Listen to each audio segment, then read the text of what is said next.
சக்தினா யாரு? துர்கை இல்லை எந்த பெண் தெய்வமும் சக்தி. ஏன் அப்படி சக்தின்னு சொன்னாங்க? சக்தினா இன்னொரு பக்கத்தில் எனர்ஜி அப்படின்னு அர்த்தமா? எனர்ஜிங்கிற இங்கிலீஷ் வார்த்தைக்கு டிரான்ஸ்லேட் பண்ண சொன்னால் என்ன டிரான்ஸ்லேட் பண்ணுவீர்கள்? சக்தி இல்லைன்னா ஆற்றல் அப்படின்னு டிரான்ஸ்லேட் பண்ணுவீர்கள் இல்லையா? இப்போ எப்படி தெரியுமா இந்த சக்திங்கிற கான்செப்ட் வந்தது? எல்லா இடத்துலையும் இருக்கிற ஒரு தெய்வம். தெய்வம் எங்கே இருக்குது? எல்லா இடத்துலையும் இருக்குது. அந்த தெய்வத்துக்கு என்ன வடிவம்? வடிவம்னு ஒன்று கிடையாது.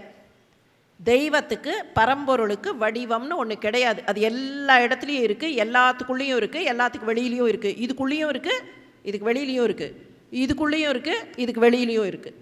எல்லாத்துக்குள்ளேயும் அந்த தெய்வம் இருக்குது. அப்படி இருக்கிற தெய்வம் சிருஷ்டின்னு ஒன்றை பண்ணணும். சிருஷ்டினா நம்மை போன்றவர்களை சிருஷ்டி பண்ணணும். அப்படி சிருஷ்டி பண்ணணும்னு எல்லா இடத்துலையும் இருக்கிற தெய்வம் முதல்ல திங்க் பண்ணித்து, சிந்திச்சுது. அப்படி சிந்தித்த உடனே அந்த சிந்தனை, இப்போ நாம் கூட சினிமாலெல்லாம் பார்க்குறோமா இல்லையா? நம்ம மனசுக்குள்ளே ஏதாவது நினச்சோன்னா அந்த மனசாட்சி அப்படி டொக்குன்னு வெளியில் வந்து ஹாய் அப்படின்னு நம்மகிட்ட பேசுமா இல்லையா? அந்த மாதிரி அந்த தெய்வத்தினுடைய சிந்தனை அப்படி கன்சாலிடேட் ஆகி ஒரு வடிவமாக நின்றுது. நம்ம பெரியவர்கள், முன்னோர்கள் என்ன பண்ணினார்கள் தெரியுமா? அந்த சிந்தனை வந்து அப்படி நின்னுதே, அதுக்கு ஒரு பெண் வடிவத்தை கொடுத்து அதை சக்தி அப்படின்னு ஆராதனை பண்ணினார்கள். இப்போ சொல்லுங்கள், சிந்திக்கிறது பெருசா, செயல்படுத்துறது பெருசா?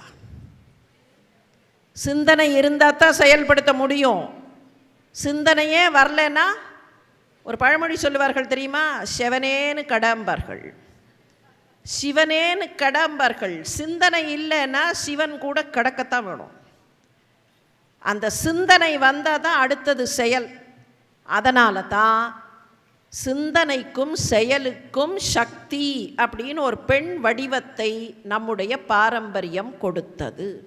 அப்படின்னா எந்த அளவுக்கு பெண்ணுக்கு முக்கியத்துவத்தை இந்த நாடு கொடுத்துருக்குன்னு நாம் புரிஞ்சுக்கலாம்.